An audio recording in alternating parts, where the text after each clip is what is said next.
tubaha ikaze muri CITYLIGHT BUSINESS TALKS, igice cya kabiri cy'ikiganiro tugiye kugirana na Wilson. Murabizi neza ko mu byumweru bike bishize n'utwakoze ikiganiro cya mbere aho twaganiriye nawe cyane cyane duhereye ku wari we, amateka yiwe ndetse no ku ntangiriro no cyane za business yiwe musangwe muzi ya sensitive.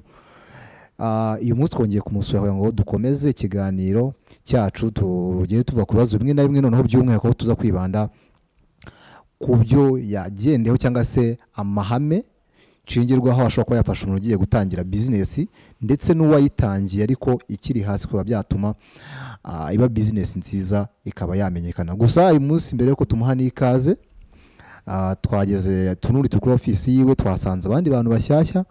Reka tujye tumuha ikaze ariko anadusobanurira aba bantu twahasanze, kuko twemeye ko tunabafata twashyira mu mashusho yacu abadusobanurire kugira ngo twinjire mu kiganiro neza. Wilson, mwiriwe nanone? Mwiriwe. Mahoro y'Imana abe kuri mwebwe. Murakoze cyane. Nkuko twari tumaze kubivuga, ubushobozi duheruka aha ngaha twari turi kumwe nawe wenyine. Gusa uyu munsi nk'uko abakurikiye CITYLIGHT FOURSQUARE TV bari kubibona, hari andi masura mashyashya twahasanze. Abantu rero ni bane ki, bagufasha iki, waba tubwiraho? Murakoze. Ngira ngo ubushize muza hari hafi yo gutangira icyunamo. Amatariki yabanzirizaga mbere yuko kujya mu cyunamo. Twari tumaze iminsi mu kazi muri KCC, Kigali Convention Center. So twari tumaze icyumweru turimo turakora cyane. Muri icyo gihe rero biba ngombwa ko mbaho umwanya wo kuruhuka. Twamaze icyumweru cyose turyama gake, twirwa mu kazi, mbaho umwanya wo kuruhuka. Niyo mpamvu mutabasanze muri office musanga mugenye. So nabahaye icyumweru cyose cyo kuruhuka, kivamo hahita hajyamo icyumweru cy'icyunamo. Dusaba ko bashobora gukora mu rugo n'ubundi amanama n'ibindi tukabikora kuri Zoom, Teams n'ibindi. So niyo mpamvu mutabasanze hano, ariko n'abakozi dusanzwe dukorana buri munsi. Uyu ubanza hano yitwa Ryan, ashinzwe activation na campaigns. Niba activation na campaigns ni bijyanye no kwamamaza. Hari uwitwa Berta. Berta ashinzwe finance na logistics. Ku ruhande hari uwitwa Rusaro Patience, ashinzwe ibijyanye na events planning and management. Kuvuga ngo biratandukanye. Nivuga activation ambwira ngo biratandukanira he na events. Nimvuga events wumve dufite amanama, dufite ama event asanzwe ashobora kuba ari imisi mukuru cyangwa se ibirori. Ibyo nibyo ashinzwe. Ibyo bigiye mu bintu bijyanye no kwamamaza produit, launching produit, kuyamamaza, kuyigurisha, nicyo gihe Ariane ariwe ubikora. So buri wese afite ibyo agomba kubakora. Hari undi musore dufite hari inyuma witwa Bona, ari ni nka namwita nka housekeeper. Niba muri office ariko noneho akanamenya n'ibijyanye na hospitality. Hospitality kwakira abantu. Hano muri office yacu twe turira hano muri office. Twese abakozi turira hano kugira ngo tutagira umwanya dutakaza hanze. So baradutekera hano muri office, tugafatira amafunguro muri office. Ikindi ngira ngo barana ko twicaranye twese. Dufite ibyumba byinshi. Hano harimo ibyumba bibiri biri closed. Harimo icyumba cy'inama, hakaba na office yanjye, ariko duhitamo gukoreramo hano kugira ngo tuganire. Ikintu cyose kije ntitugira umwanya wo kuvuga ngo ngiye gushaka umuntu, bita tuganira hangaha bikarangira hangaha. Leta bituma ngira ikibazo cy'amatsiko. Nkuko bidusobanuriye tugiye ko ahangaha hari abakozi bane, by'umwihariko hari batatu maze kudusobanurira n'uwo wundi ushinzwe bya hospitality. Ariko nahita niba sensitive ni abakozi bonyine ifite cyangwa hari abandi mufite bari ku matere baba batagaragaye hanga muri office? Urakoze. Ubundi tugira abakozi uburyo bubiri. Dufite abakozi bahoraho. Iyo tuvuze abakozi bahoraho ni abangaba, hiyongera abandi babiri badahari. Hari umusore ushinzwe ibintu bya nabyita nte afatanya na Berta muri logistique. Cyane cyane dufite akazi kumenya ibijyanye n'ama sound, ama stage, branding. Nta uri hano, nawe ni umukozi wacu uhoraho. Tukagira n'undi ushinzwe stock. Ibintu bya stock byose bigomba biri muri stock birakoze bimeze neza. Abakozi dufite bahoraho urumva ni abakozi barindwi. Nanjye wa 8. Sibyo? Twese turabakozi 8. Ariko no tukagira n'abandi bakozi bakora bijyanye n'ibiraka dufite. Duhamagara tugakoresha mu gihe dufite ibiraka bagakora akazi karangira bakongera bagasubira mu buzima bwabo busanzwe. Ambo twihuse ubushije hafi ya byose wabisobanuye, ibibazo by'amatsiko kuri twari twabibajije warabidusubije, ahubwo bamwe mu bakora ikiganiro cya mbere twakoranye bashatse no kujya amatsiko noneho kuri business by'umwihariko ariko bikubiye mu nama ishobora kuba zaragufashije kugira ngo business yawe itangire indi igera ku musozo. Kuko tubwiye challenge we nazo mu gutangira abari ikiganiro barazumvishije, ariko biratuma nibaza by'umwe kugira ngo twinjire mu kiganiro gifite insanganyamatsiko ivuga ngo amahame ashobora kuba yafasha umuntu gutangira business ikarinda nyine ikagera ku musozo, ikajya nyine ku gasongero kayo keza, cyangwa se n'undi ushobora kuba yayitangiye icyo yakora kugira ngo umushinga cyangwa se business yiwe irusheho kugira impinduka izamuka ibe nziza nk'uko abyifuza. Nicyo kintu nifuza ko twaganiraho uyu munsi. Murakoze. Mbanze nivuga akantu gato, ntabwo turagera ku gasongero. Gasongero niba ari agasongero ntabwo turagerayo. Turi mu nzira yo kujya, sinzi ko tuzanahagera. Kakaragoye, sinzi umuntu wahagize, ntago muzi. Ntago ndamva umuntu uvuga ko yageze ahantu ashaka kugera. Twe turi mu nzira. Turi mu nzira dushaka kugera aho tugera. Buri munsi tuba dufite aho dushaka kugera. Wenda aho bizagera bikarangirira ubushobozi bwacu niho hazaba ari agasongero kacu. Icya kabiri, ikiganiro kiba gikomeye, kiba kigoye kubera ko abantu uburyo batangiye business, challenges bahuye nazo, uburyo bahanduriza ibibazo byabo, naho bashoboye kugera, kuko abantu bajyagera ahantu hamwe. Ngira ngo nituza kuganira batwumva neza, bumve ko ibyo tugiye kuganira turaganira nshingiye kuri experience yanjye mfite, ariko nabo bafite izabo experience. Aya si amahame, navuga ko ari amahame 100%, ariko ndashaka kuganira cyane cyane ku nzira ibyo umuntu ashobora gukora mu gutangira business, none tunagende tuganira no ku zindi discipline. Ese nihe myitwaro ushobora kugira kugira ngo business yawe ishobora kuraninga neza, ikore igera aho wumva utangiye kwifuza cyangwa se wifuza. Naho ngaho turi buze kuba dushingira cyane, kubera ko iyo uvuze business in general harazamo n'indi parametre yo kuba umuntu abishira mu buryo buri professionnel. Donc mu mashuri hari uburyo mu mashuri babyigisha bitandukanye na testimony cyangwa se ibyo umuntu we yagiye anyuramo. So ngira ngo nituganira cyane turagenda dukoza ahantu hose, ariko ntago ari ahantu dufite ubumenyi bwinshi cyane buri hejuru cyane. Ariko tugane biraza kugenda bifasha abantu. By'umwihariko nyine ndakuganiza nkawe ku giti cyawe ko wenda nawe ugiye kuganiriza urumva wenda nk'inzobere mu kintu, gusa by'umwihariko wenda sinabona kuba navuga ati nka Wilson nk'amahame wowe yawe ku giti cyawe cyangwa se ibintu ugenderaho mu buzima bwawe bwa buri munsi mu gihe uri kuraninga business yawe, ukabona nyine bigutuma bikuyobora muri iyo nzira nziza urimo kuganisha aho wifuza kugira. Ni nk'ibihe naho ugenderaho muri iyo mu buri munsi. Ndashaka gutanga, reka mpere mu gutangira business, kuko uvuze business utavuze intangiriro yayo waba uhereye hagati, kandi nta muntu ujya uhera hagati, umuntu ahera rimwe kabiri kuzamura. Ndabanza kwisigura ku bantu bushize nkora ikiganiro, narababwiye ngo natangiriye kuri 0. Oya, naje kubitekereza ntago natangiriye kuri 0, kubera ko muri business haba harimo ibintu bibiri. Iyo ujya gutangira business hari umuntu ukoresha capital, cyangwa se habanza business ideas hakaba na capital. Bibiri byaba kombine urumva biba byenda kuba byuzuye. Hakaba icya kabiri cyo kuba udafite capital ugakoresha business ideas. So ngewe ubushize mbabwira kubera ko byari mu buhamya navuze ko natangiriye kuri 0. Oya, ntago natangiriye kuri 0, kubera ko nari mfite business ideas, cyangwa se nari mfite ubwenge Imana yampaye.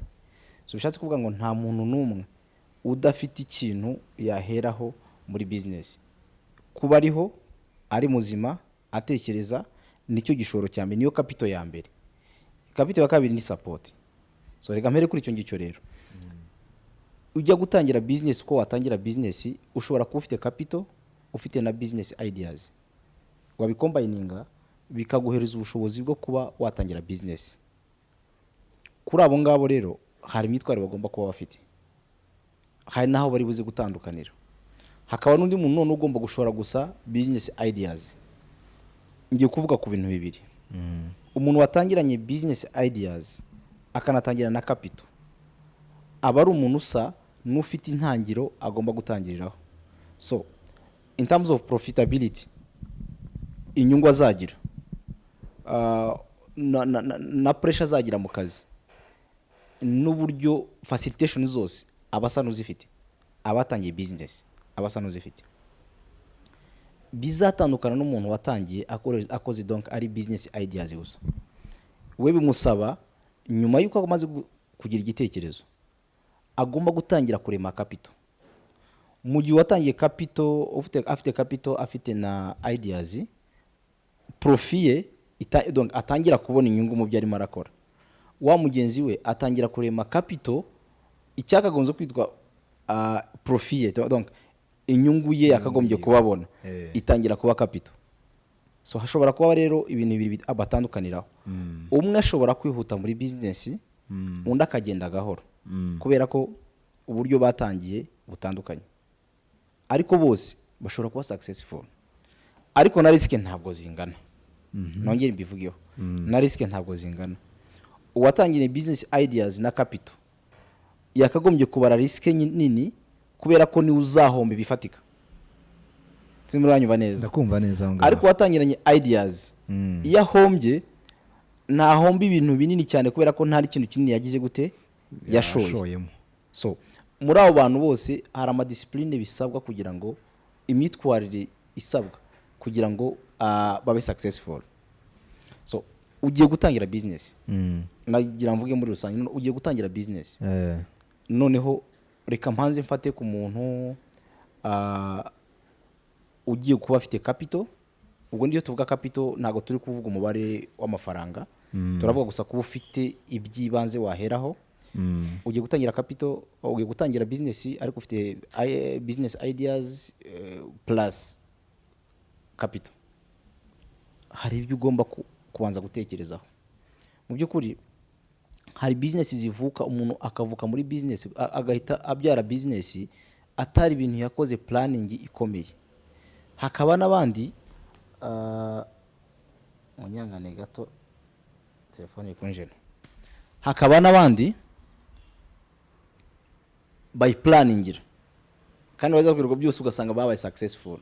So reka tuvuge no ku muntu uri muri planning, kuko abo turimo turabwira ubu ngubu n'abantu bagomba guplaningira business. So umuntu nimba ushaka gukora business, hari byibanze ugomba kubanza ugahitamo ubwoko bwa business, cyo bita ngo ni business model. Business ngiye gukora ni iyi, kumenya business ugiye kugira gute gukora. Wenda ndakora boutique, cyangwa se ndi muri event nkuko ngende muri event. Undi ari muri photography and videography, undi ari muri YouTube channel, buro nari ni business. Undi uri kubyumva neza. So iyo umaze kumenya business ugiye gukora, ukadetermina neza business ugiye gukora, etape ya kabiri igomba kujyaho nukumenya ikigiye gukemura, ikibazo giye gukemura. Donc business ngiye gukora igiye gukemura ikihe kibazo muri society. Donc icyo kibazo kihari, iyo lack y'ibintu ihari niyo ituma ugira abakiriya, kuko hari ibyo abantu bakeneye, noneho ngiye kubikora kugira ngo abantu baze kungura cya kintu bari bagize gute bari bakeneye. Ubwo n'uburyo bumwe. Hakaba uburyo bwa kabiri, igiye kongera iki mu byari bisanzwe bikorwa, ariko noneho bikajya hejuru cyane. Nagaru gukemura gusa ibibazo, ariko harimo no kongera umusaruro w'ibyari bisanzwe bikora. Tuvuge n'urugero, buriya uzanye boutique muri quartier, ubukemuye ikibazo cy'abantu bakora urugendo rurerure bagiye kugura ibintu kure, alimentation n'ahandi n'amasoko bakayibonera hafi, bigatuma nta muntu uzongera gutekereza kujya kure. Ariko nkanjye ukora business, ukora events cyangwa se ukora ibintu by'ama activation no kwamamaza, ngiye maje kongera ibyo abantu bakora. Nkavuga nti wenda n'urugero Jean afite business ye imeze muri ubu buryo n'ubu, so arayikora ariko agira profit ngana gutya. Ariko ngiye mufashije ngashiramo skills mfite n'ubumenyi mfite mu byo nkora, nshobora kuzamura business ye. Donc icyo bita kwa dinga value, kadinga value kuri business ye akabona inyungu irenze iyo yakagombye kubona. Urumva ko already harimo ubuntu bibiri, harimo kuba ukemuye ikibazo sometime, hari none no kuba wakongera ibintu uburyo abantu bagira gute bakoragamo. Ubwo n'uburyo bita twarimo turavuga. Icyambere twavuze ko kumenya business yawe, business model. Icya kabiri ukamenya ikibazo igiye gukemura cyangwa se ikigiye kongera mu byari bisanzwe bikorwa. Icyo ni icya kabiri. Icya gatatu ngira ngo nagihuza n'icyo ngicyo hafi ni target market. Market yanjye ni yihe? Ndatargetinga abahe bantu? Ndatargetinga urubyiruko, ndatargetinga abantu bose, kuko hari produit targeting abantu bose, hakaba na produit targeting urubyiruko. Ndagwa nk'urugero rworoshye, nk'abacuruza nka telecom buriya ni abantu bose. Anyone ashaka gutunga telefone, ashaka kugura unité, ashaka gukora iki. Ariko nk'abantu bakora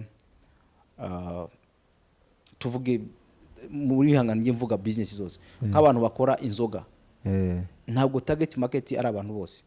Target market ni abantu bari hejuru y'imyaka 18 kandi nabwo banywa inzoga.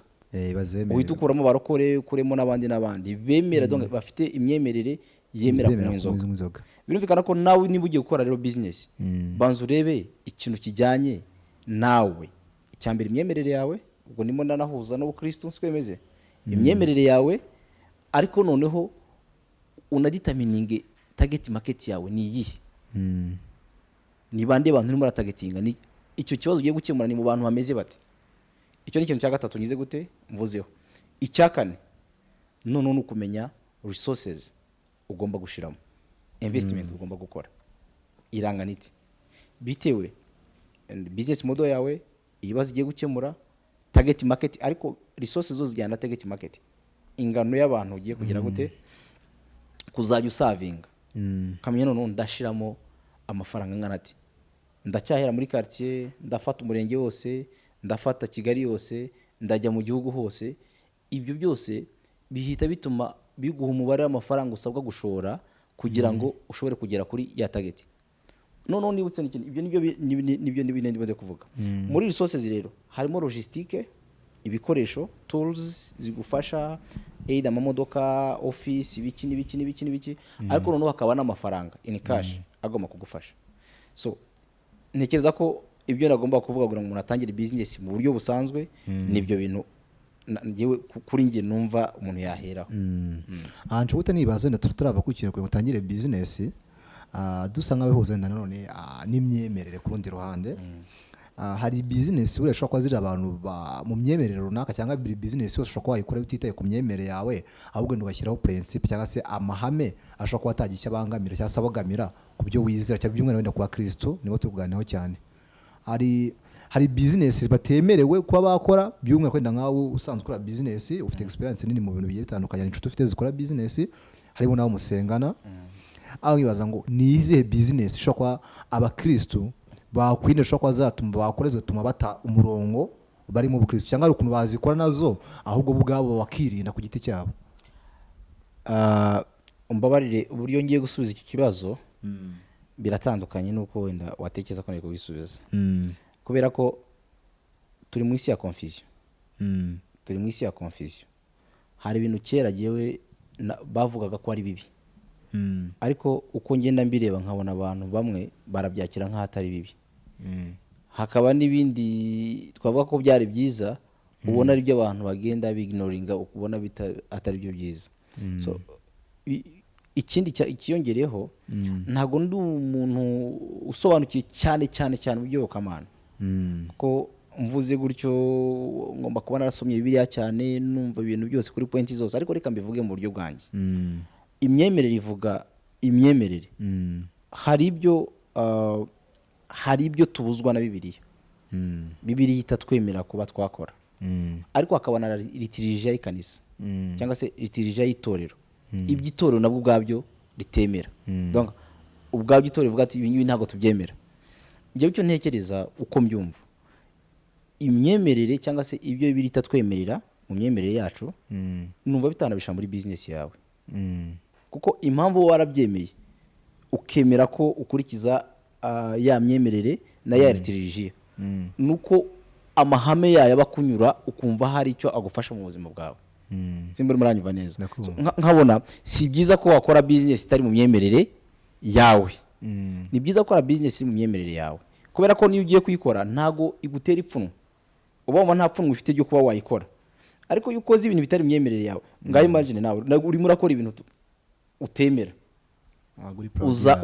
uza developa gute ideas zo guconvincinga abantu, uza developa gute ideas zo kugira ngo uyigeze kure. Ikindi ni gute uzasobanura abandi muhuje imyemerere bakuzi ko ibyo urimo urakora ari by'ukuri kandi ari tabi ibyo wemera. So nkumva in general, nkumva jewe umuntu yakagombye gukora ibyo agira gute ibyo yemera bijyanye n'idini rye, ariko binajyanye n'amahame ya Bibiliya y'iby'idini rye yemera muri ayo mahame. Ngiye ariko nabyumva bituma nitengubaza no sugo bishatse kuvuga ko nkuko watubwiye ku ibintu ugenderaho ugiye gutangira business, watubwiyemo nyine ko ugomba kumanza ukamenya aho ugiye korera utagitinga n'imyeme cyangwa se yobokamana naro ryaba mu kintu kimwe washingiraho uri guplaninga business ugiye gukora. Cyane rwose cyane rwose. Erega business ni nyinshi. Ndaguha urugero. Business zirahari nyinshi kandi zijyana n'imyemerere ya buri muntu. None se mu gihugu turimo dufite amadini atandukanye, ariko buri dini ryose rifite ibyo ryemera n'ibyo ritemera, kandi muri ayo madini yose harimo abacuruzi, muri ayo madini yose harimo abayobozi, muri ayo madini yose harimo sibyo? So nimba mu buyobozi harimo abantu bemera kunywa inzoga bakaba barazinywa, nimba ari abandi batazemera ntibazinywa, ariko ntibyica akazi kabo ka buri munsi. Mu madini harimo abacuruzi, ariko mu bacuruzi tuvuge wenda reka mfate nk'urugero, tuvuge umuyisilamu utemera ko bashaka kurya ingurube, utemera ko bashaka kurya imbata n'ibindi, ariko ntago byamubuza kudakora busheri, kuko ashobora gukora busheri agacuruza inyama z'inka, agacuruza ihene, agacuruza n'iki kindi yarya bemera, agacuruza inkoko, agacuruza n'ibindi. Biri kumvikana? Ikindi ndagwa nk'urugero rworoshye, waruzi ko abayisilamu buriya ntago bajya bemera kurya inyama batabonye ko ari umusilamu wagize gute wayishe, kandi bagishize mu bantu birakunda, ibihame barishira mu bantu birakunda. Amabusheri yose ujya usanga nibo bagira gute babaga, siko bigenda. Noneho kibaza nimba ayo mahame yo barashoboye kuyageraho, bivuga ngo abantu mu myemerere yawe urimo ushaka gusetinga business ijyanye n'imyemerere yawe. Business zirahari ni nyinshi, sibyo? Ntutane ngo ujya ahandi, ariko business yawe wemera ukabuyemera ukagira gute ukayikurikiza n'amahame yawe ukayemera, kandi ukaba successful ukagera aho ushaka kugera. Tugarutse kuri wowe by'umwihariko, nakikubajije wabanje kunsobanurira neza business uburyo itangiramo n'icyo ari cyo, nakubajije kuri wowe nka Wilson ibyo ugenderaho umunsi ku munsi bigufasha kubona business yawe nyine iri mu murongo wifuza kugendamo nubwo itarageraho wifuza kigera. Ibintu bimwe ugenderaho cyangwa se principles zimwe ugenderaho kuri wowe ubwawe zituma uri mu murongo urimo muri business yawe kandi bigaragara ko bitanga umusaruro. Urakoze. Kuri jewe kugira ngo nshobore kuraninga business, ntago ndi kuvuga nk'umuntu ugiye gutangira business, ndi ndavuga nk'umuntu uri muri business, ariko noneho hari ibintu bya buri munsi bikeneye kugira ngo business ishobora kugira gute kugenda neza. Icyambere ndavuga kuri leadership na management. Abariyo mperaho nk'umuntu uri mu buyobozi, iyo utangiye business ukayitangira ugomba kubanza kwitegura kuba umuyobozi. Iyo abantu bavuze umuyobozi bahita bumva amategeko, gutegeka, kuba umuntu ukomeye, mvuge gutese, kuba umuntu ugomba gukanga abantu, ntago aricyo nshaka kuvuga. Kuba umuyobozi, ijambo kuba umuyobozi, leadership, ubuyobozi, ku leading abantu ni nko kubereka inzira bagomba kunyuramo nziza kugira ngo mushobore kwachivinga ibintu. So impamvu nahise mbivangira leadership na management, na magambo ni ibintu bibiri, umwe ashobora kuba manager no kuba mu leader bishobora kugira similarity, ariko hari n'ibindi bintu bitandukaniyeho.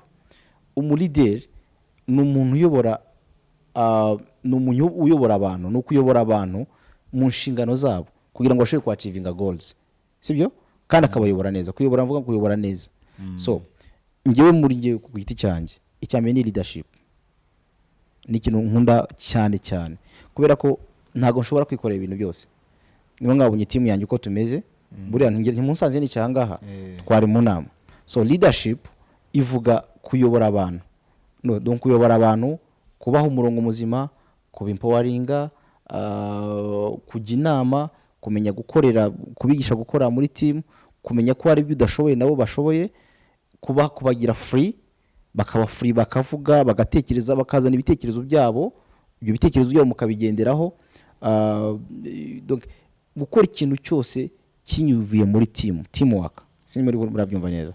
So iyo ni etape ya mbere tubanza gukora, kuko n'akazi kose dufite tubanza kwicara, buriya n'ibyo mwasetse turaganira tukicara, hanyuma ikindi ukamenya guha umuntu inshingano ze, sibyo? Umuntu kumenya inshingano ze, akamenya kuresponsabiliza abantu. Uyu akabazi ngo ndakora iki, kuko nababwiye ngo Ariana ashinzwe activation na campaigns, kababwira ko ashinzwe finance na logistics, nkamenya ko Rusaro ashinzwe event planning and management. Abo bantu bose muri izo nshingano zabo, mu kazi ka mbere mfite nukubanza kubimpawaringa muri ibyo bintu bakora, buri wese ku giti cye muri izo responsibility zabo, kugira ngo bashobore kuba bamenya ibyo bakora. Icyo ni icyambere.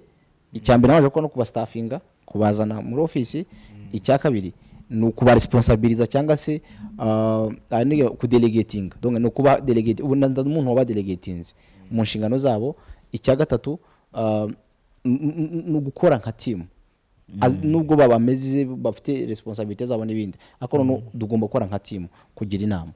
Icyo ni icyambere. Icya kabiri ni management, no kwiga uko tugomba kumanaginga ibyo dufite, sibyo? Ariyo nababwiye, ariyo human resource management na logistics and finance management. Donc kumenya noneho uko tumanaginga ibintu byacu dufite, uko managinga abakozi. Of course ngomba kumenya ko bagomba guhembwa, ngomba kumenya ko bagomba kurya, ngomba kumenya ko ngomba kuba motivatinga, ngomba kumenya kunenga no gushimira mu gihe bibaye ngombwa, kuko biri ngombwa. So nimba washimiye umuntu, haba na rumwe yo kuzamunenga. So iyo umuneze nukugira ngo akore neza kurenzaho, ntabwo nenga kugira ngo hagire umuntu ishiraho ipfunwe, donc yumve ko harimo urwango n'ibindi. Nenga kugira ngo agire ibyo agomba kugeraho byiza, nkanahemba cyangwa se nka motivatinga mu guhemba n'ibindi, kugira ngo uriya wageze kuri kiriya akomerezeho. Donc nyumve ko ari hari gusa, hari ibindi agomba kugira gute, agomba kugeraho. So ubwo ni intambwe ya mbere. Intambwe ya kabiri ni investment, kumenya gukora investment. Kubera ko namaze kumenya akazi kanjye kameze gate, nk'urugero ndavuga urugero rwa events. Muri events twebwe dukora ku cyizere. Nkora gutya nkabona umuntu arampamagaye ari hanze, wenda ari mu Faransa, ari nakubwira nk'urugero, maze gukora n'ibigo bibiri byo mu Faransa tutarahura, bikanyandikira kuri email, tugakora teams, twarangiza gukora teams, nkabakora proposal, narangiza kubakora proposal nkabahereza, tukazahura, mbese turi muri phase za nyuma no kwishyura, bakananyishyura ndahari yewe. Icyo nashatse kuvuga, ndashaka kubwira ngo akazi kacu tw'imodo y'akazi kacu ni cyizere. So ni cyizere no kuba ufite ibikoresho. So investment rero ngomba kumenya ibikoresho nkoresha mu kazi kanjye, mu bushobozi bwanjye. Ntabwo ngo nubwo ngiye gukora investment ngo ndakora ibintu byose, oya, ntago nabibona, ariko ibiri mu bushobozi bwanjye ngenda nkora investment gahoro. Niba mwabonye office mukabona branding, umuntu aje akinjira muri office agasanga ni ibikuta gusa, kandi ngiye nitwa ko nkora events is about creative, ngira ngo nicyo bishatse kuvuga. Sibyo? Ni kuba creative, kuba innovative, ni kuba donc uri umuntu ufite udushya ugomba guha abantu. So impamvu baba bakuganye muri events n'ibi bya promotions, nuko hari udushya ushobora kuzana turi buze creating excitement mu byo barimo barakora, bagacuruza kurushaho. Buriya idea irimo nuko creating excitement, noneho abantu bagacuruza kurushaho, ukerekana bwiza. So iyo yinje hano akabona uko office imeze, iyi investment twakoze, iyo nyine ihita itangira kumuha icyizere cyuko abantu harimo arakora nabo bagize gute, babishoboye. Icyo ni ikintu cya kabiri cya investment. Ikindi wenda navuga cya gatatu ni kuba creative and innovative. Buri gihe nkatwe dukora events tugomba kuba duhora creating utuntu dushya every day. Buriya hari ikintu gikomeye tujya dukora wenda kinagoye n'umuntu wese agomba kumenya.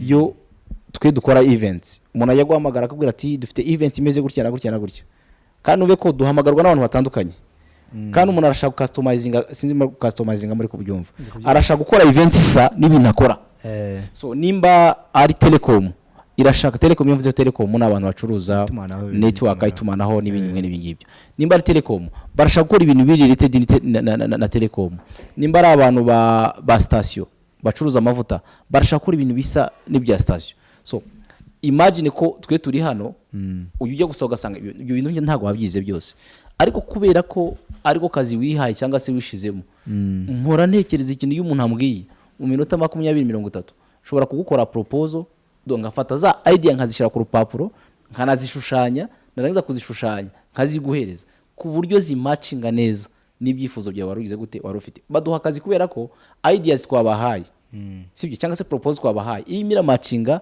n'ibyari mu bitekerezo byabo kubera ko hari bafite ibitekerezo ariko bitari hamwe none bakakubwira ngo ibi bintu byose dufite bidushushanyirize kandi ubihereze umurongo umenye ikizabanza ikizakurikira ibiki n'ibiki iyo turimo turakora proposal ari byo tuya tuvuga ngo dufite pre-event tukaba pre-event hazakorwa iki muri pre-event ni mbere yuko event iba wenda tuzasaba impushya tuzakora ama booking tuzakora bla bla bla bla urumva tuzakora ama t-shirt tuzakora imyenda iyo ni pre-event tuzavugisha media bla bla bla bla noneho hakaza n'ibindi wenda tugeze muri event itself tuzakina diko tuzakora bla bla bla bla ibyo byose donc kumenya gufata ibitekerezo ufite ukabitondeka ku rupapuro ukanabishushanya niba ubwiye umuntu ngo hano hazaba hari tent iri dekore gutyo mbere yuko ajya kugureza ku kazi arashaka iyo tent igomba kubishushanyije kandi iri customize isa n'ibyo ashaka isa n'amashusho y'ibyo bashaka kora bakoresha aryo bajya bitanga ni CI corporate identity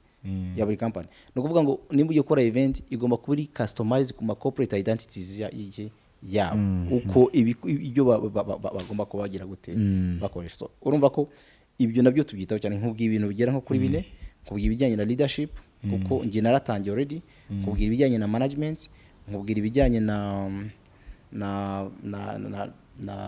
investments none nkubwira no creativity and innovation ya buri munsi tugomba gudonga duhora dukora ibyo bintu ngira ngo icyanyuma navugaho ni discipline in general okay noneho ibyo nabivuze biri internal ibyo biri internal donc ibyo twibwe dusabwa nk'abantu internally kugira ngo twi-expose hanze ariko hari n'ibindi bihari bindi ariko so iyo uvuze discipline rimwe na rimwe ari gihe uriya discipline ni ijambo rinini cyane rimwe na rimwe bigoye gusobanura upfa wasobanura umuntu ko mbavuze discipline y'umuntu cyo tuvuga se discipline ni imyitwarire myiza ko iyo discipline ushaka kuvuga enda discipline nziza muri business iyo discipline niye wigejeje kwisobanuramo gakeya niyo business nko muri iyo nzira yawe urimo iyo discipline ushaka gusobanura ni ngiyi urakoze reka mbivuge gutya bura discipline yibanze iyo tuvuze discipline zirasa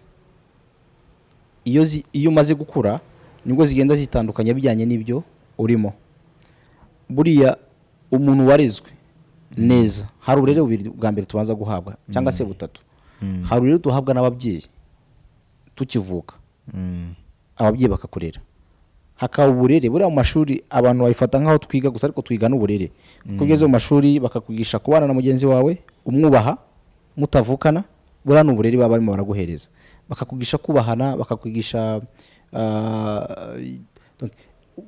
imyitwarire myiza mu ishuri n'ibindi uko ushobora kwiga ziriya discipline zose baduha buriya nabwo n'uburere hakaba n'uburere bwa gatatu tubafata bw'ijambo ry'Imana duhaherwa mu ki mu rusengero ibyo bintu byose buriya biba biri kombine cyangwa se biba bifite icyo bigomba kuzagufasha mu gihe uzagera mu icyo nakwita ngo akazi kari professionnel kawe kuko uzumve no mu tuzi dusanzwe hari igihe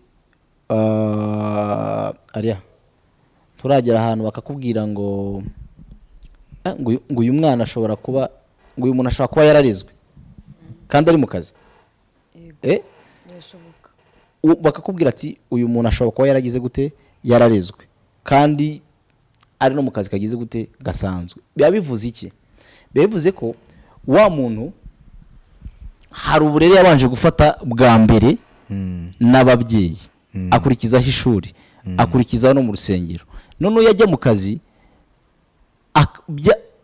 agatangira kureflecta bwa burere bwose yagize gute yahawe sijye bakavuga ngo uyu muntu yagize gute yararezwe bamureba mu buryo bakavuga uyu mwana ugasanga rimwe ntanafite n'ababyeyi ariko harimo n'ubundi buryo bwa kabiri hari ukuguha uburere ariko nawe nk'urubyiruko kwemera kubufata ni ibintu bibiri bitandukanye abona ashaka kuguha uburere ababyeyi bagakora ibishoboka byose bakaguha ibyo bashaka byose bakaguhereza ibyo ushaka byose bakaguha ibintu byose ariko bikanga bwa burere ntufate yaba ari uburere bw'ababyeyi yaba ari ubw'ishuri yaba ari ubundi ariko kugira ngo ube successful mu bintu ukora ubwo nimo ndacyavuga kuri discipline nuko nawe ubwira uruhare mu kwakira bwa burere baguhaye ukanabushira mu mutima wawe ukanumva ko ugomba kubugenderaho kuko kuguha uburere ufata ukiri umwana ariko utangiye gukura uba ufite amahitamo yo gukora ibyo ushaka gukora rero igifasha abantu benshi iyo yahawe uburere akagira umutima wo kubaha bwa burere bamuhaye abigendera mu harimo kubaha ababyeyi kubaha abarimu no kubaha ijambo ry'Imana bimuhesha uburenganzira kugira hagera abantu bose akabona ko afite uburere so ndashaka kubwira urubyiruko ikibazo cyari no bungu niki bararerwa ariko bagera hejuru ntibashake gufata bwa burere ngo abushe mu bikorwa nta kintu kizagaragara kandi nimba hari igihesha agaciro nuko uburere baguhaye bwose ya discipline zose baguhaye ugomba kwemera kuzigira ikindi cyanyuma buri iyo umuntu yemeye kugira discipline tugire ngo aba yaretse byinshi aba yanze byinshi biryohera rimwe akanafata bimwe bisharira twemeze akanga kujya guciringa n'abandi byo bita ngo no guciringa n'abandi kubera ko papa yamubujije cyangwa se azi ko atari byiza cyangwa se umubona amutekereza mu yindi angle akanga kuba yakwiba kandi afite uburenganzira bwo kwiba ngo ase neza kubera ko azi neza ko mu ndangagaciro z'iwabo mu muryango iwabo batabyemera so buri umwana ugaragaza uburere hari byinshi aba yarigomwe ntabwo ari ibintu bita biba ngo bibe automatique hari byinshi aba yarigomwe kugira ngo akurikize wa muco kwa kubahaye ababyeyi ariko rero ibizavamo umusaruro wabyo uba mwiza cyane. Ikibazo wenda dusanga bagana ku musozo kuko iminota ntabwo nayo nidukundira ariko nisinakubaza hari n'ibintu bisanzwe menyere birazwi ko buri business yose mu kuyitangira no kuyikomeza even iri kuba hamo challenges kandi challenges ni ikintu gikomeye cyane rimwe na rimwe bamwe basigara kuri izo challenges ugasanga business yabo irangiriye aho ngaho ariko nkawe Wilson hari uko warahuye n'izo challenges wanabivuzeho na mbere ariko noneho ni ikihe kintu no ubukristo muri izo challenges nihe bwakuzamuye niki bwagufasha kugira ngo uzisohokemo ubugikomeje n'ubukandi ugifesinga n'izindi kuko muri business baho cyane ubuzima bwa buri munsi ku buryo niyo zije uzifata nk'ikintu gisanzwe cyangwa se ndacyo zigusiye bo muri make ubukristo niki bugufasha muri izo challenges iyo zije uhuye nazo wenda duhe no kubyashize na n'ubu ngo reka mvuge kuri iyo ngiyo challenges ntago zibura n'umukristo cyangwa umupagane umukristo gusa n'abapagane bahura nazo kandi business zibamo ingeri zose zibamo abapagani zibamo n'abakristo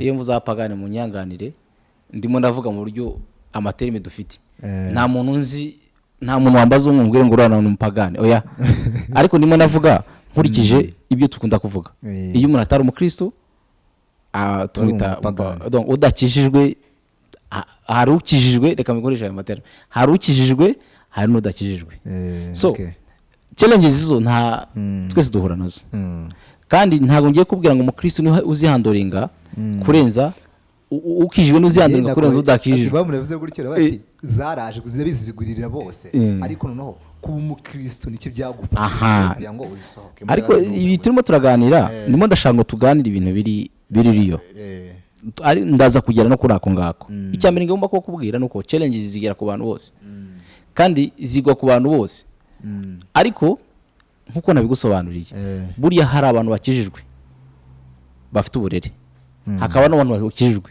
basa n'abadafite uburere ngira ngo urayibona so icyambere uburere wahawe muri famiye wafatiwe muri famiye no mu ishuri ibyo wize n'uburere wahawe buriya biri muri facteur ya mbere yagufasha mu gukemura ibibazo mu gihe uhuye nabyo icyambere n'uburere discipline yawe icya kabiri none kiri buze kuza n'ubukristo siko bimeze ubukristo cyo buza bwongeramo ntugire ngo bukemura cyane cyane ibindi ubukristo bukwima uburenganzira bwo kugira bimwe wakora. Urimo urabyumva neza. Ntabwo bajya batubwira ngo umuntu ntabwo kubita urushyi kwitama uhindure n'irindi bakubita, biragoye twemeze. Ariko kubera ko wasobanukiwe uri umukristo, iyo uhuye na challenges ujya wibuka ko ufite Imana igomba kugira gute kukurwanirira, donc ukayizera. Mu kuyizera ugakora cyane, mu gukora cyane ukabigeraho. Buriya akenshi abantu bakora bakabona kwizera, akabanza agakora yangiza akizera mu byo akora, nibo ba successful. Ariko abizera ntibakore, birashoboka, ariko ibyo byita ibitangaza. Kandi ibitangaza nabyo ngiye uko ntekereza biberaho kugira ngo abantu bamenye ko Imana iriho naho yagiye. Ya indi yakoraga kera na n'ubu yakora, ariko ibitangaza biba ku muntu umwe kwijana. Nk'ubu ushobora gusanga nka hano twese ntawe ugira impano yo kwerekwa. Ushobora gusanga twese ntawe ugira impano yo gusengera abarwayi ngo bakire, kandi turi abakristo. Ushobora gusanga ariko Imana harabiyiha kugira ngo yerekane, ikomeze kwerekana mu bantu, sibyo? Ariko ikanadusigira room yo gukora cyane. So icyo mvuga rero ni iki: iyo uri umukristo ukagira challenges, uba uzi neza ko mu ntambara zawe ufite Imana. Birumvikana? Birumvikana neza. Ukagira icyo cyizere. Icyo cyizere rero kiguha gukora cyane. Ugakora cyane uvuzi ko uherekejwe n'icyizere n'Imana yawe.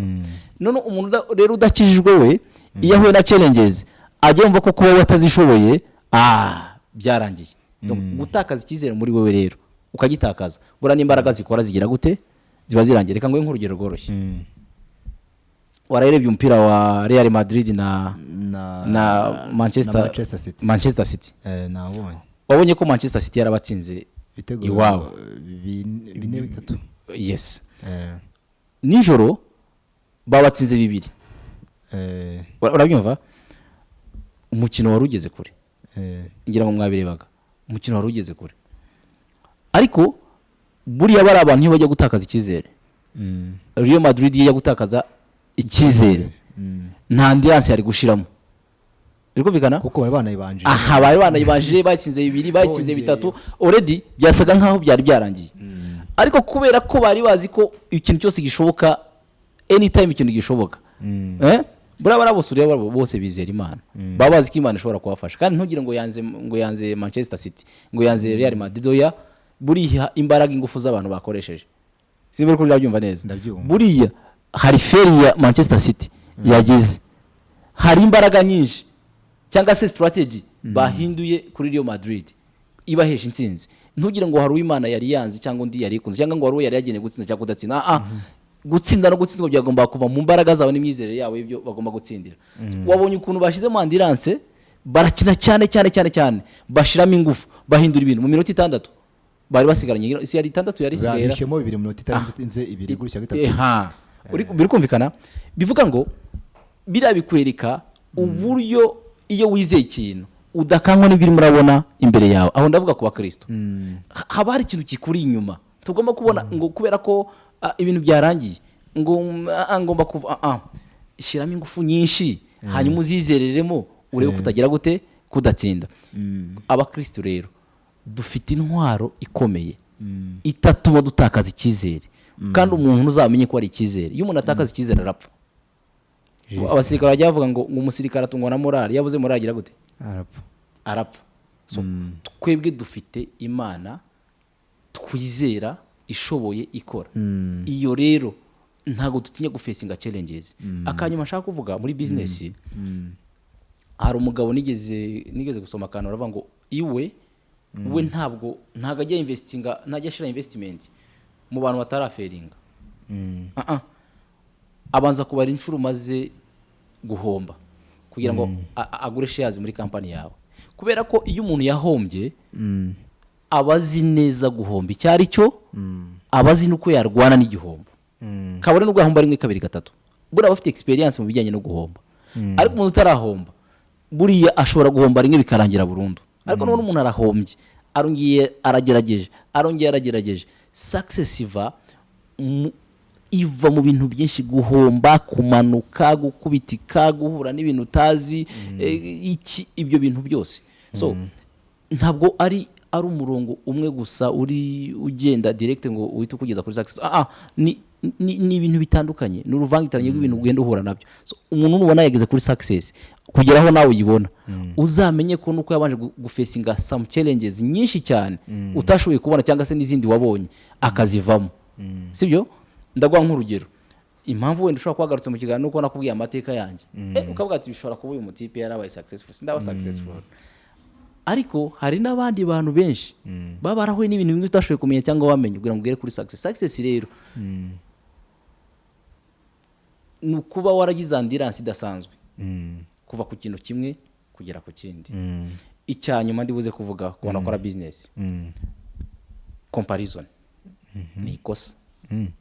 Gukompara ibintu no kumva byakari byo byiza aho kufatira wisaba gukora ngurike mbere gukora event bari metero cya kangiye ngo ngurike wenda ariko nzagenda no kubyo yakoze wenda nanjye wenda ndebe ko byakwiye. Mugomba kukirinda comparison, comparing ibintu bibiri bidashoboka.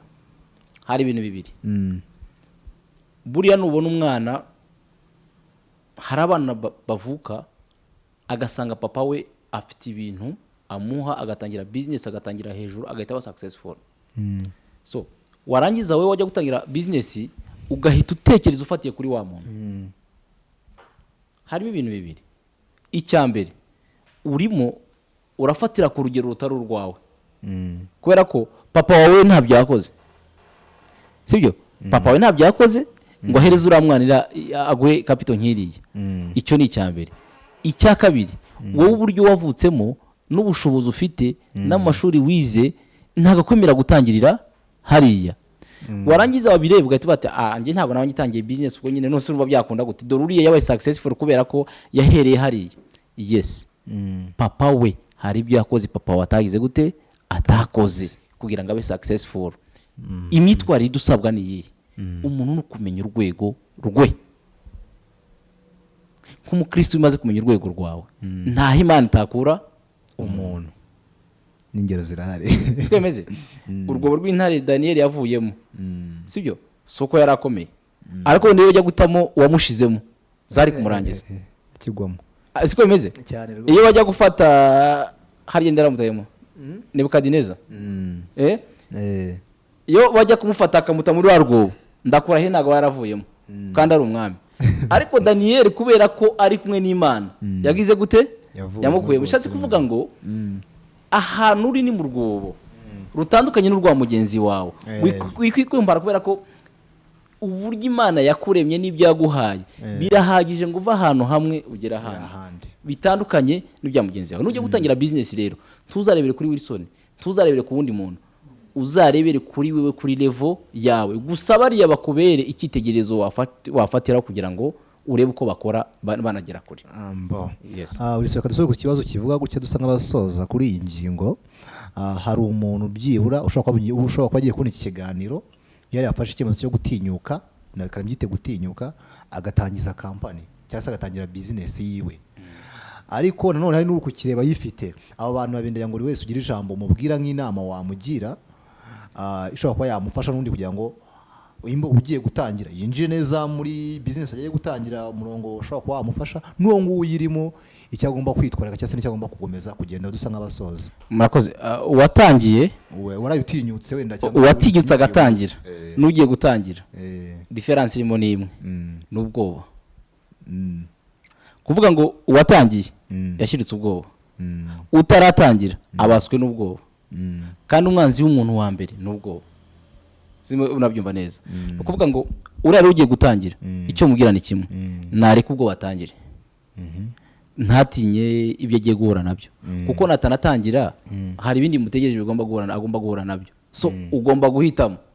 Niba utinya gutangira ngo udahura na biriya, witeguye noneho kwakira ibizaza utaratangiye. Icyo ni ikibazo. Icya kabiri, uwatangiye yaretse ubwoba ariko agiye guhura na challenges. Sikwemeze. So agiye gufacinga ibindi bintu bitandukanye n'ibyo yajyaga facinga. Ngira ngo ushize narakugenda kubwira ngo nubona umuntu yarakomeye ajya hejuru, uzamenye ko akemura ibibazo bitandukanye n'ibyawe. Ndaguha urugero rworoshye, reka tuvuge wenda urugero rworoshye gutyo. Njye watangiye business, buri kwezi ngira pressure. Uzi pressure ngira pressure guhemba abakozi, ukuntu bagomba kurya, electricity, kwishyura office ingana gutyo, ngira nawe urayireba. Ufata abakozi 8 nanjye wa 9 ushire muri responsibility n'ibindi kandi ntaho ndagera. Kuvuga ngo ukwezi kujya gutangira sinsinzire, nkabara amafaranga ngiye kwishyura abo bantu bose n'ibyo bintu byose, maybe nta nubwo nanakoze ariko ngomba kubishyura. Urumva niza challenge ndi kugira gute, ndi gufesinga. Ariko uko ngenda nuzuza izo nshingano, numbona wese akabona afite staff ingana gutya, nabo nkoresha n'uburyo bahembwa nuko bamvuga, abangaba nibo bakuzana akazi cyangwa se bakakwimisha, bimuha icyizere cyo kuvuga ngo uyu muntu umuhaye n'akazi k'igihe kirekire yagakora neza kuko aruzuye. Buriya timu ikikora ni ugukora akazi umuntu atakora ari umwe. Kandi iyo wagiye kugwa akazi, buriya timu ni ingenzi. Hari icyo baza bita mu kazi kacu n'utuzi twose, barakubaza ngo tubwire organization chart yawe, organigram yawe yubatse iti, abakozi bawe bameze bate. So imagine yuri umwe haba harimo akabazo, ariko iri team batangira kubona ko ari byiza. Ariko nibamenya uburyo urwana n'ibyo bintu byose kugira ngo ushobore guhemba abakozi, bivuga ngo iyo watangiye uba wemeye guhangana n'ibintu biri imbere, kandi iyo bitsinze ugera heza. Hari kurwana intambara ariko kanagera n'ahantu heza. Rero gutsindwa kwa mbere nubwo cya kabiri ushobora gukora inshuro mbere ukabona uratsinzwe. Gutsindwa nshaka kuvuga ukabona uraferinze inshuro kabiri, ariko gura ntuba waferinze. Nyuma yo guferinga uba wize, kandi iyo wize uba wize uburyo none uzasimbuka. Nimba hano nahagenda simbutse, ariko manzi ngo ningera ku kinogo none nzasimbuka, ningera kuri 2 wenda sinzasimbuka, nzanyura munsi yacyo nkatirize ngera handi hantu. So buri munsi umuntu yenda yigira mu byo arimo. Ariko icyo mbwira abantu nibatinyuke, kubera ko nudatinyuka hari ibindi bigutegereje biruta bya bindi watinye. Yes. Biriso urakoze, tuganira n'isaha 2 zasha n'ejo tuzigashira, ariko akantu kamwe kanyu nta kibazo tubwire. Ndashaka kuvuga ikoreshwa rya social media. Kuzikoresha mu buryo bwo muri business. Ku bantu bakora business. Kera economy y'isi yagengwaga n'ibintu biva mu butaka, donc ubucukuzi bw'amabuye y'agaciro na petrole. Ariko isi y'ubu irimo iragengwa n'ikoranabuhanga. Seyo ubukungu bw'iki gihe buragengwa n'ikoranabuhanga. Nimba ureba abakire bari ubu ngubu nabakoresha service zijyanye n'ikoranabuhanga. Icyo nashaka kubwira abantu, buri munsi twirwa twumva abantu bavuga ngo social media ni mbi. No, none se abari mbi gute? Abantu babaye bakire ba mbere akaba ari abantu bari mu bintu by'ikoranabuhanga. Ikoranabuhanga ni ribi, ryadukoreye ibingibi, yego ryahinduye ubuzima bw'abantu, ariko rihindura n'ubundi umuntu udashaka guhinduka mu buryo bwiza. Niba ubu ngubu twebwe tuvuga ngo ikoranabuhanga ni ribi, dore mwese mwajanagura ngo mudufate ibintu bishije ku ikoranabuhanga, ubwo kuko ni ribi. Ahubwo twiga uburyo rigomba gukoreshwa. Nurikoresha neza, buri ikintu gikora kikazana ibintu byiza byinshi. Unagikoreshe nabi cyazana ibindi bibi byinshi. Ndagwa nk'urugero, iyo ufashe ubutegetsi busanzwe bw'igihugu, iyo bubaye bwiza bujya buzanira inyungu nyinshi abaturage, ariko iyo bubaye bubi bunica abandi baturage benshi. Donc uko ikintu kingana, ingaruka zishobora kuzana nziza, buriya kinahindukiye cyazana ingaruka mbi nyinshi. Social media rero twumve ko ari uburyo bwaje kugira ngo ikoranabuhanga rize. Ko ngo ibintu dusharinze umuntu tugiye kuvuga ngo tugiye gusharinga abantu bashoboka benshi, uzashobora kubireba wese azabibona, bitandukanye na kera. Donc gusakaza ubutumwa mu buryo bworoshye, ariko hari abandi bayikoresha nabi. Iyo ikoresheje nabi, imagine ko ukora ikintu uri mu cyumba cyawe, uri urubyiruko, ndagwa nk'urugero rworoshye, wicaye mu cyumba ugakora akantu kamwe, ugatakaza reputation y'ubuzima bwawe bwose.